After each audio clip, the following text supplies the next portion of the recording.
What's up, everybody? I'm John Middlekauff. You know what I need you to do. Subscribe to our YouTube channel. We got content for days reacting to every NFL game all the time, every single day. Subscribe, like the videos. Let's go. Welcome to another episode of Three for the Money. It's bittersweet because when you look at your DraftKings app, all lines here are presented by our friends at DraftKings, and you realize that it's week 18 and college football's coming to a screeching end. Football, you can see the end, the light at the end of the tunnel where there just is no football for a long period of time, and that makes me sad. So I stopped complaining if there was a crappy game on a Thursday night, if there was a crappy Monday night game, and I just said it's football. I was going to enjoy it. But then I look at the lines this weekend. I think one of my favorite lines of the weekend, of the year, is my guy Stuckey's squad, the Ravens. I saw this morning they are laying 18 points against the fighting Cleveland Browns, who I know they were having a season from hell, but when you look at the record and it says, what are they, 3-13? They are really, really shitty. I mean, for a team just last year that won 11 games was Stefanski. Man, what a season from hell from the Browns.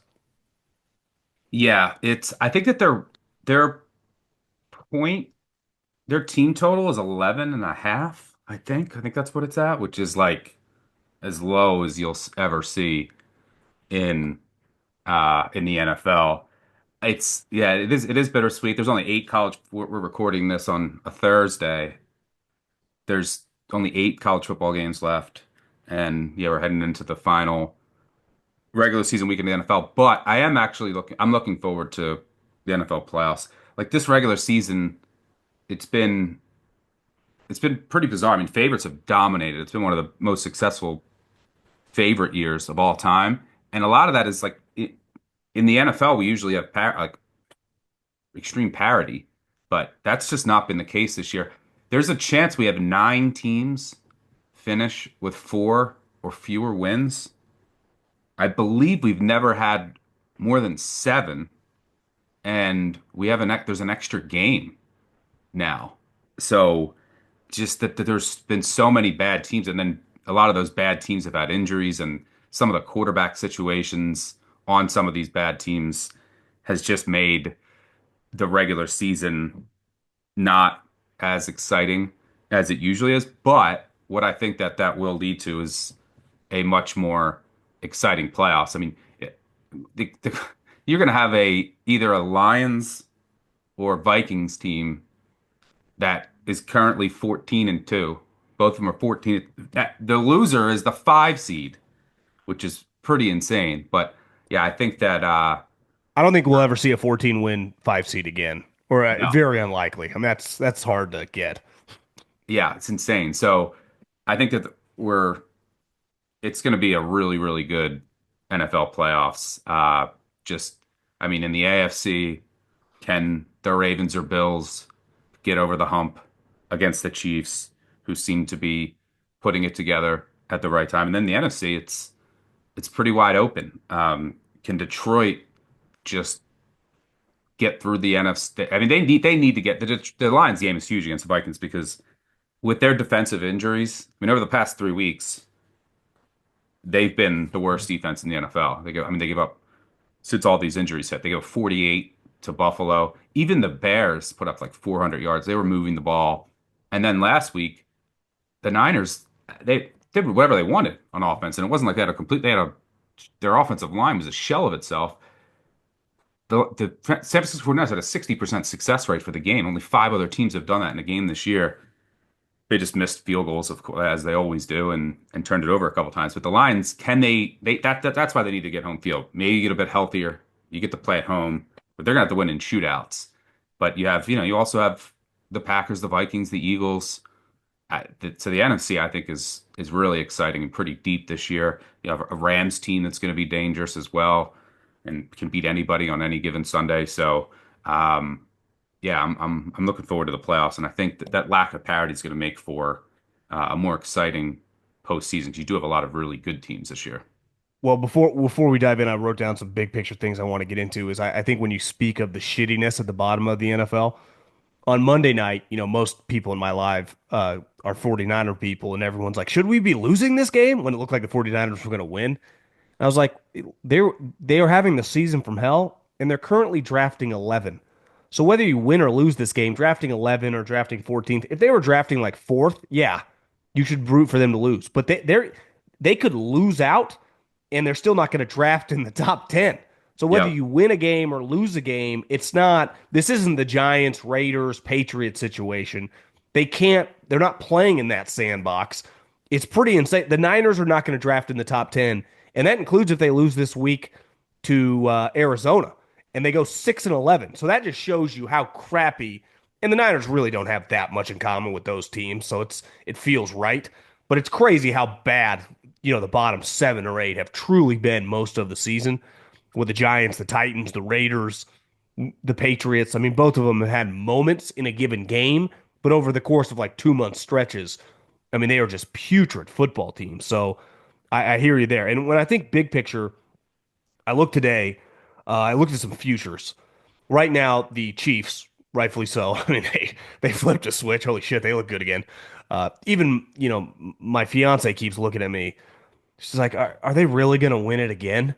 She asked me that yesterday because there was some, ad about the NFL playoffs, or she was looking at something on Instagram. Like, I wouldn't have said yes a month ago, but don't be surprised if it happens again. But I do think there's some value, assuming Baltimore wins. I mean, they're almost a 20-point favorite. You can get Baltimore Buffalo at plus 650. So if you took $1,000 and put 500 each, or put $5,000 and split it up and put 2,500 each, and basically just bet those two to win the Super Bowl, right? Because they're more than likely going to play in the second round. And I do think they would have a very good chance to win. If you're just playing the odds, like, are the Chiefs going to go back to the Super Bowl again? Would be historic, let alone win it. Eventually, like, I remember Brady Belichick losing to Rex Ryan, right? I remember Brady and Belichick losing to Denver. Now, granted, some of these games, that Rex Ryan game, I think, was at home. The Denver game, when Gronk's ankle was messed up, was on the road. So every situation is different. Kansas City's going to host. But I wonder if there's some value there. And basically, but you got to bet them both because you don't know exactly who's going to win that second game, right? But you basically just take the two of them and you bet them to win the Super Bowl. Because whoever wins that game, I think you're going to be feeling pretty good, has a good chance against the Chiefs. And this year, unlike last year, everyone's going to be betting the Chiefs, right? In that situation. Yep. Yeah. The only thing that What do you think about that logic? I don't hate it. I mean, the one the potential wrench that could get thrown into it is that if the Bengals make the playoffs, but and then the Bengals can beat anybody. Uh, Although they'll probably find a way to lose at the end, but they would play the Bills if they get in that first game. And I see some people like I've seen on social media, people are like, "Oh, the Chiefs are sitting their starters because they don't want the Bengals in," which is asinine because the Bengals would play the Bills, and you would rather, if you're the Chiefs, you'd rather play the Bengals and that their defense than the Bills. So I think you would want the Bengals in to potentially knock out the Bills. Um, so yeah, I mean, it's I am anti-Chiefs for this one reason. Well, I'm a Ravens fan, one, but if they go back to the Super Bowl, when I talk about the Super Bowl more than any game, and do this show, my podcast, my shows, and it's 2 weeks, and every year it's what the Chiefs, and then we get 2 more weeks of just all right, the Chiefs are going to win the Super Bowl. I mean, what do you want me to say? Um, so just from a freshness, newness perspective, I am rooting for the Chiefs not to get there. Um, but yeah, it seems like they're slowly they just they peak at the right time. They just know how to figure it out down the stretch. And I think like that offense, I mean, Tooney at left tackle has made a difference. They got Hollywood Brown back, which makes their offense a bit more dynamic. I do still think that there's questions in the secondary, which I which could ultimately end up cost them this year because last year their secondary was rock solid. But against Lamar or Josh Allen, that could end up being the difference. And I do think that there's a couple things working in the Bills' the Bills and Ravens, I think also are starting to peak as well, which makes the AFC just that much more fascinating because the Bills are getting healthier just across the board. They dealt with some defensive injuries, some key defensive injuries down the stretch, and the Ravens' pass defense over the past 6 weeks, top three in the NFL, and this is a bottom five unit earlier in the year. They made some schematic changes and they moved some guys around, put Hamilton back at safety, put Darius Washington at safety instead of Marcus Williams, kept Humphrey in the slot, and the results are have been very, very good. So their pass defense, which is their biggest weakness, is starting to trend up. So all three of those teams are trending up. Um, but it's the Chiefs. You have to get up on them. Like you just can't have it Yeah. be you can't have it be a one possession game, as the Bills know all too well, even if there's 13 seconds left, because you know that the Chiefs are just going to find a way if they need to have a final drive, um, especially at home, that they're going to win that close game. But yeah, if there was a year, it's the Bills or Ravens are very, very good this year. But for fortunately for the Chiefs, yeah, they're going to have to play each other. Well, let's start with the Chiefs because Carson Wentz is getting zero respect. A 10.5 point dog. Now, it's not just Carson Wentz, right? I mean, I would guess Travis Kelce will not have pads on. Chris Jones will not have pads on. I mean, he's been Yep. banged up. I could see, McDuffie, Karlofsky, who knows, right? I mean, it's not like it's going to be Xavier Worthy might have pads on, but play very limited snaps. Uh, this is must win for Denver, who played in one of the most batshit games I think we'll ever see. Well, I'm so thrown off on my days right now, but whenever they played the Bengals, like a week ago, 5 days ago, yesterday, I don't know when, that game was bananas. But like I do think they're pretty good, and defensively, like the Bengals are a tough matchup, but it's Carson Wentz. Sometimes in this spot, when you get a guy like that, like there's a pretty big game for Carson Wentz. And like I think Andy, like not necessarily trying to win or lose the game, but he will take a lot of pride in like Carson Wentz. Like they will have a lot of effort like these 4 days leading up to this game.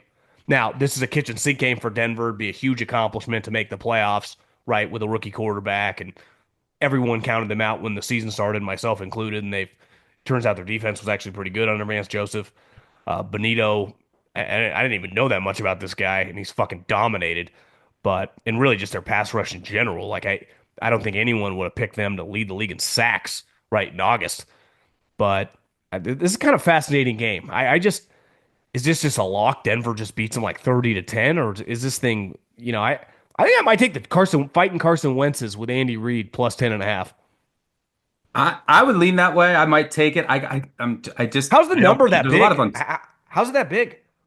yeah. There's a lot of uncertainty. I mean, there's some rumors that the Chiefs might even play like some Chris Oladukin, their third string quarterback, which would make it a little dicey. I mean, it's the Chiefs' offensive line still does have some issues. So how much of those does Mahomes mask would be my concern against a team that is going to send the blitz, can get pressure, but You don't want your backup historically, quarterback to get injured either going into the playoffs. yeah.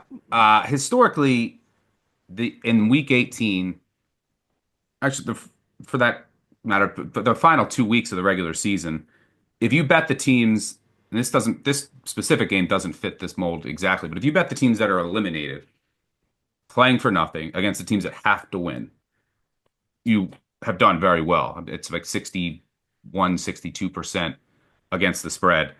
Why? Well, a lot of times you're paying a premium to back the team that needs to win. And the other team usually they're still professionals. They're still going to try to win, and they can play looser in a way. And then the team that needs to win plays tighter. They might be a little bit too conservative, play too close to the vest. So there's a lot of things that work in the favor of these underdogs that are eliminated, don't need to win.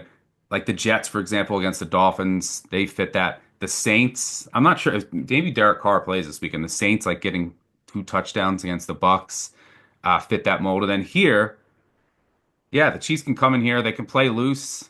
Um, Nothing to lose. And, the Broncos, Bo Nix still a rookie quarterback. A lot of pressure on him. It just comes down to like how many guys do the Chiefs actually sit. But we've seen the Chiefs in this situation, this exact situation, 4 times before. Back in 2013, Chase Daniel started. Chiefs rested all their starters. They were plus 14 and a half against the Chargers, who needed to win to get into the playoffs. I assume that was, yeah, that was Rivers. The Chiefs were up 10 late. They blew a 10-point lead. They missed a field goal to win it. There was actually a penalty on the Chargers that the NFL to come out after the game and say they messed up and that should have been called. Chargers ended up winning in overtime. Chiefs covered. 2017, they were plus 3 at Denver and they won. It was actually Mahomes' first start when they sat Yeah. Alex Smith. 2020, Chad Henne was plus 7 versus Herbert at the Chargers. That was a meaningless game. They did get blown out in that game, 38-21. And then last year, Blaine Gabbert started plus 3.5 at the Chargers, who, in fairness, were starting Easton Stick, and the Chiefs ended up winning 13-12. So they've covered 3 of 4 games, all on the road in division in this spot. And they should have won 3 of the 4. So it wouldn't shock me if they were just in this game in the fourth quarter. I just I just don't know to what extent are they going to rest their starters? Like how many? Are they going to actually play some of their third string quarterback?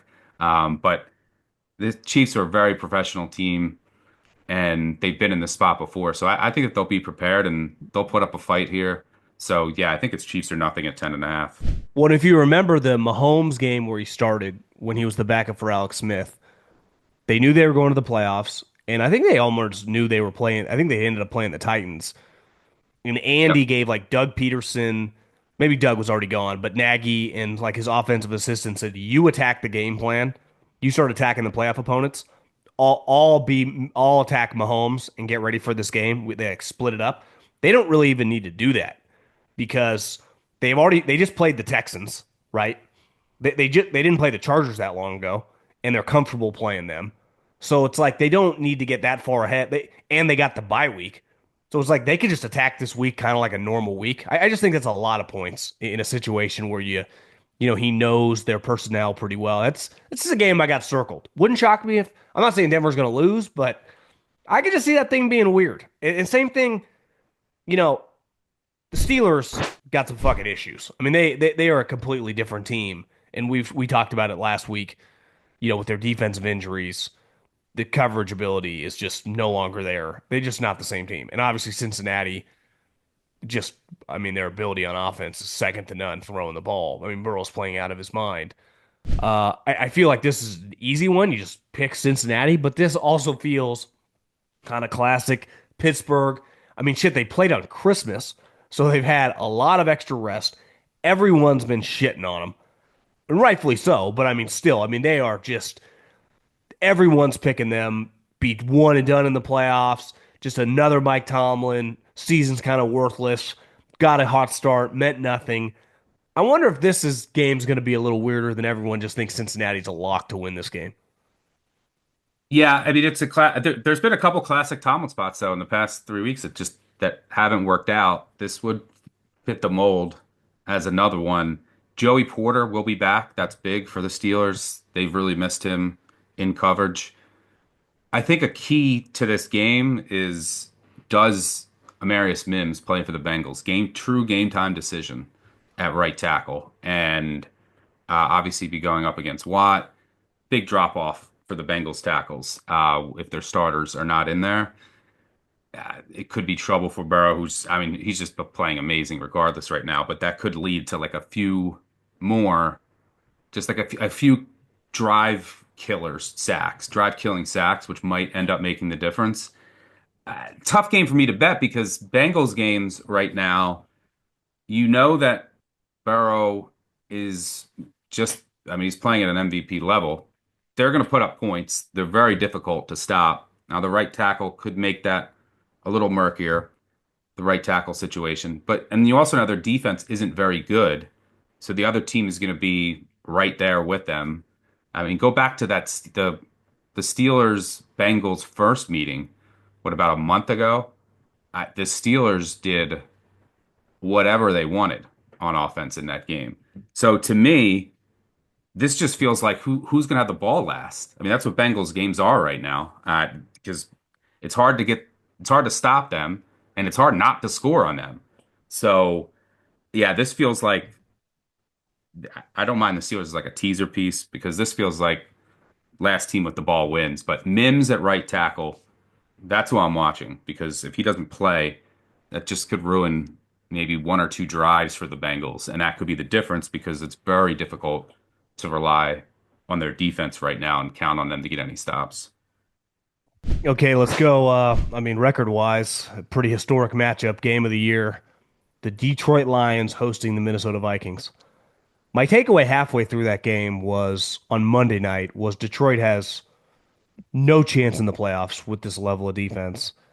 And honestly, at that point, at about halftime, I'm like, I don't see how they can beat Minnesota when they just can't stop anybody. In the second half, your defense can be awful if your offense is dominant, which there is, and then you just get some turnovers, which is obviously a little random. You either need the quarterback to throw you the ball like Purdy did, or create a fumble. And I do think that they have a chance once the game ended and you realize, okay, I see their path. Offense basically has to score or just, be elite.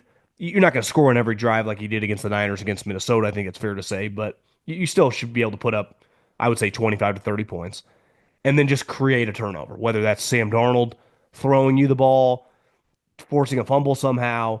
It's like that is their path because they're just not going to get stops consistently. They're just not even close to good enough right now. It's no one's fault. I can't blame the defensive coordinator or players suck. I mean, they just got a million injuries. Now, they Yep. might get guys back and maybe if they can win this game. But I do see the path of winning this game in to me, it parallels that Niner game. Score a lot of points, create some turnovers. Because if they're not creating turnovers, I see zero chance. If Sam Darnold is going to play like the guy we have seen, like unless he just has one of his awful games, which he hasn't had in a while, I think it's going to be tough. But that Lions offense, sometimes they score too fast. I mean, that's they're just so explosive, and then you just put your defense back on the field instead of just slow. And that's where probably Montgomery would help a little bit. Just like Yeah. 7 yard runs instead of Gibbs gets in the open field. It's like, God, he just gained 40 yards. You're like, holy shit. Like, don't throw the ball to Jamison Williams. He might go for like 50. You just need like a 15-yard chunk play. But I think a lot of people are going to take Minnesota. Minnesota plus 2.5.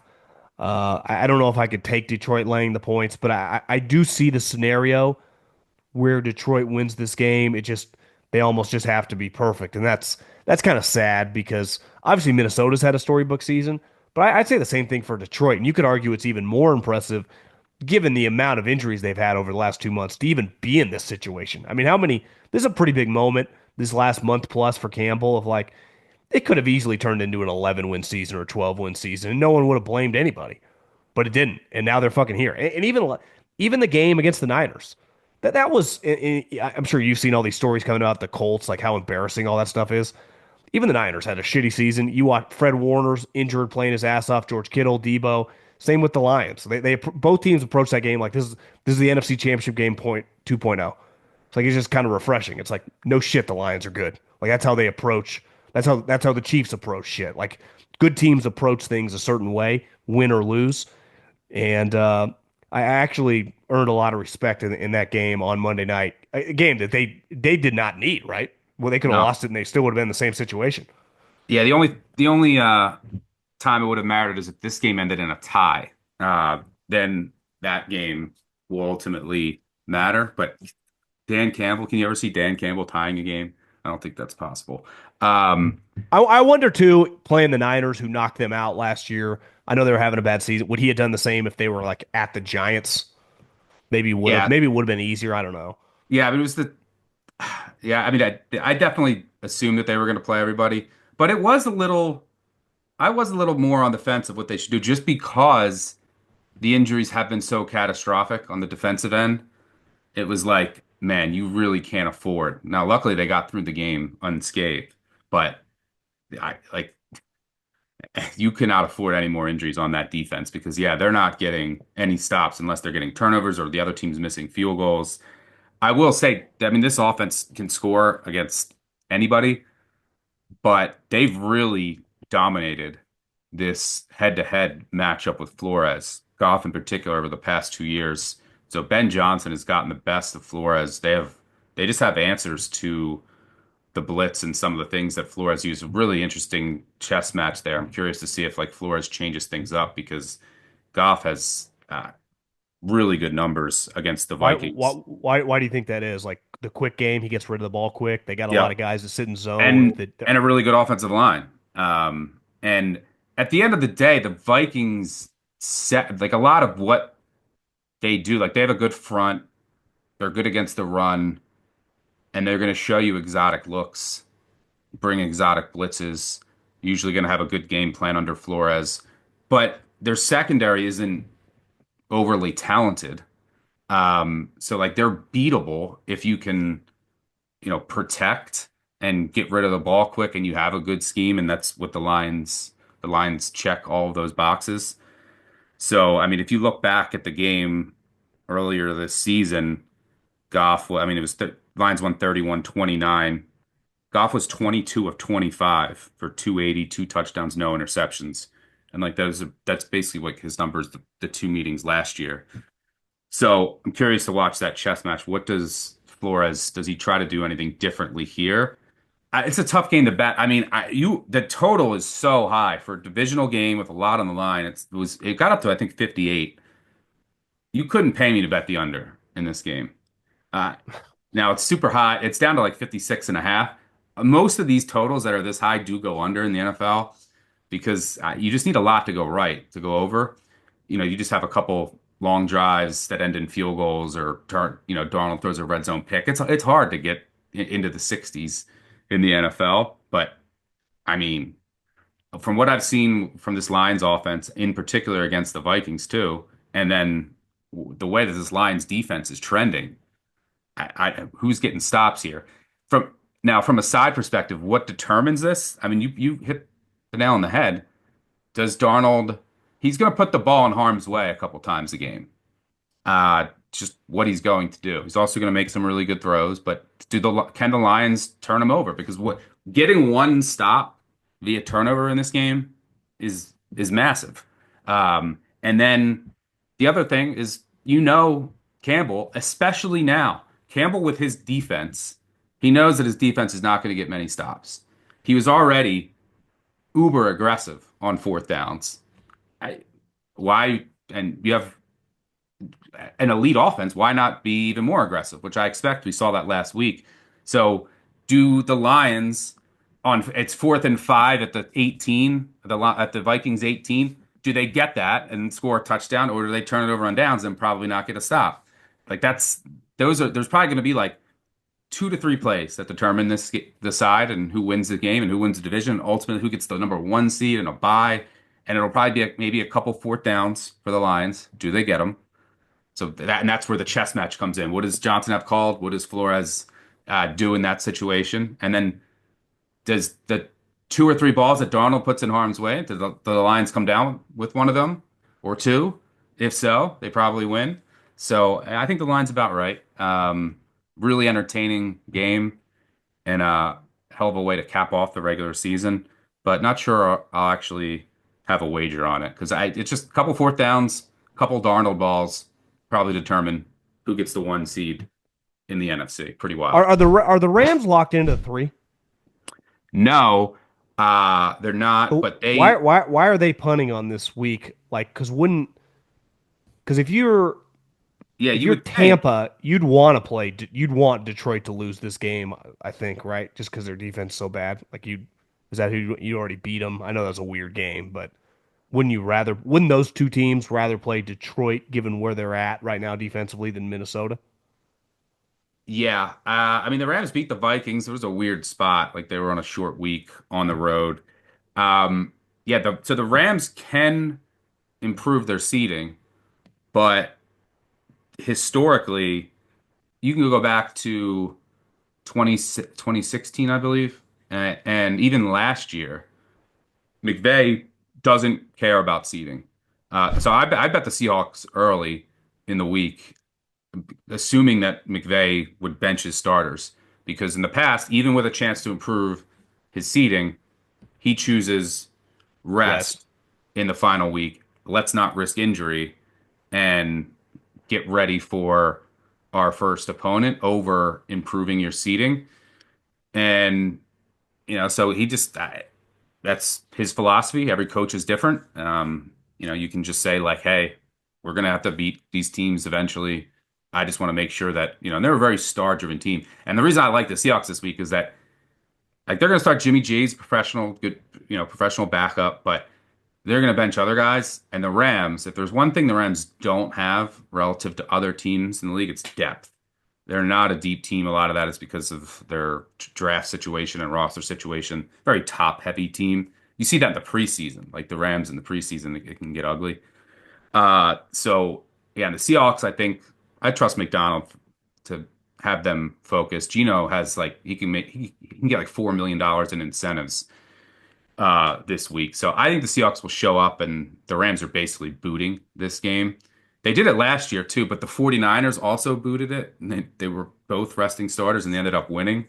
But in 2016, they ended up getting blown out and they didn't improve their seeding when they could have. So it was the same exact situation. They clinched the division the week before, could have been the 3 or the 4, didn't care. So yeah, but if they lose, you punt this game, then you're getting your path is, and this is why some Rams fans are upset. Your path is going to be the loser of Detroit, Minnesota, and then the winner uh, on the road. So you have the two teams that are 14-2 right now. That's going to be your path if you lose this game. So, but that's McVay's philosophy. He's consistent in it, and he just values health over anything else. So, yeah, definitely an interesting one. But that the Seahawks have taken a ton of money. They're out to like a 6.5 point favorite. So of the two teams that really just need to win to control their own destiny to get in, Denver and Tampa, who would you red flag? 'Cause you mentioned the Rizzy getting almost 2 touchdowns. Tampa's really kind of looks like they're firing on all cylinders.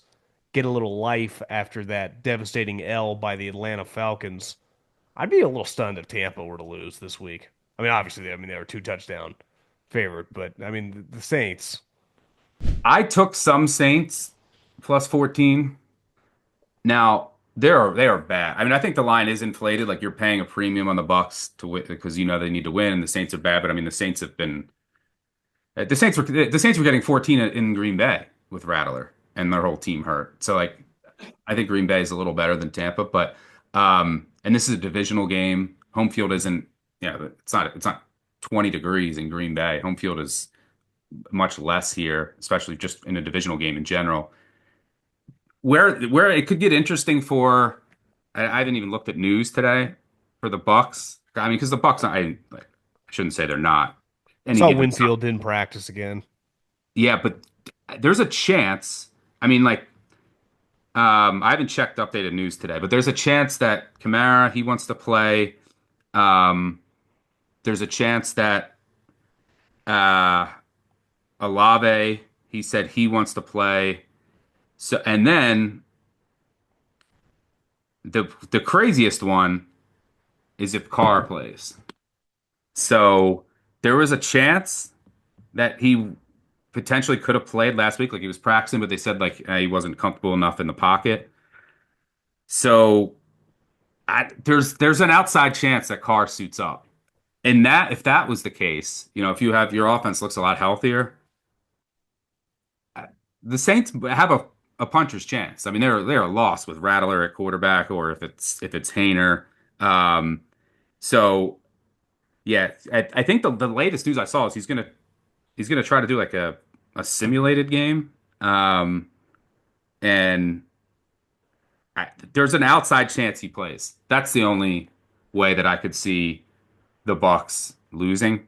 Um, it would be super interesting but I know that the Saints they've come out and said that they want to play for their community and with due to the after the tragedy that happened. And it's a divisional game, and you have your Yeah. rival that put up 50 on you in New Orleans earlier this year. You can end their season. The Saints will show up now. Do they have enough talent? I'm not sure, but there's an outside chance that you get Carr, Kamara, and a couple other players healthier. And if that was the case, yeah, you're going to want to have 14 points in your pocket, which isn't a lot to cover, even if it is Rattler and a really banged up bad Saints team. So and I do, look in week 18, and in previous years back in the day it was week 17, but in the final week of the NFL regular season, there's usually one crazy thing that happens of a team that you just assume is going to win, that needs to win and doesn't. A lot of times it was like the Colts would The always Jags. Colts would always lose to the Jags, but there's been countless examples. I mean, like Vikings, Cardinals. I remember way back in the day. I think that was like on the last play of the game. But I remember the Ravens uh, played the Bengals at home in the final week of the regular season, needed to win, and they lost on like the final play. Oh, that was a devastating loss, and it was just assumed that they were going to win that game. Like weird things happen in the final week. So would I be surprised if the Saints or the Chiefs were tied in the fourth quarter? No, it's the What about NFL. Chargers, Raiders? Does that fall into your theory of a team that has something to play for against a team with nothing? Yeah, I mean the Chargers are already in. So Yeah. here's the thing with the But Chargers. they win, they get the 5 seed and get to play the Texans. Where would they be favored in that game? Maybe the way that the Texans are going now, the Texans are a rare team that they're locked in, and Game doesn't matter. but they want to. They say they're going to play their starters, but they said they'll see how the game goes. So I have no idea what to expect in that game. So I don't know if that means like half, but they need to find their offense without Dell. So I don't know in that game. The Chargers, though, if you want to put a small bet in, uh, that on the Raiders game, the Raiders Chargers game is tied to the Steelers Bengals game because if Raiders are hot. You got yeah, two Raiders in are playing hard. They're two playing wins. hard. But uh, if the Steelers win, then the Chargers are locked in. Gotcha. So, if you wanted to put a correlated parlay in, you would bet uh, Steelers money line and Raiders money line because if the Steelers win, that line's going to come down because then I assume Herbert sits and we Yeah. don't maybe Harbaugh still plays the starters, but I assume that they rest. If the Steelers lose, then yeah, the Chargers would I'm assuming play everybody because then you can play the Texans instead of presumably the Ravens, which will put you in a better spot. But yeah, that Chargers Raiders game doesn't really fit the bill because the Chargers are already in. But Raiders are playing hard. But that game will just basically come down to the result of Pittsburgh Cincinnati on Saturday night. Okay, Stuckey, we got to enjoy it while we got it, man. So sad but bittersweet because we still got a little football, and then the football gets really good, and then it just goes away. So this week, like you said, something crazy is gonna happen. Something weird's Something gonna happen. I I can see. see it I, kind of. I got my eye on Carson Wentz. I got my eye on Russell Wilson. I mean Pittsburgh winning wouldn't even be that crazy, but I got my eye on Carson Wentz. I could see Andy. He's feeling himself right now. Just add another pelt to the wall. Beat Carson Wentz, knocks out the Broncos. It's weird. It doesn't feel like the Chiefs hate the Broncos like they do like the Raiders. But I could see them wanting to just hey boys, let's pump the brakes a little on you guys and ruin their season. Yeah, I look. It was they were plus 14 and a half against Philip Rivers, who needed a win to get in the playoffs, and they should have won that game, and ended up losing in overtime. Just one of those other weird things that happened. So wouldn't be shocked. Week 18 always tends to get a little weird. So uh, yeah, enjoy the football while you can, and Happy New Year, and I'll see you next week, brother. Yeah, I'll talk to you next week. We'll dive into the playoffs and some futures and we'll buckle up. So have a good weekend, bro. I'll talk to you soon. Yep. Happy New Year, everyone. Cheers.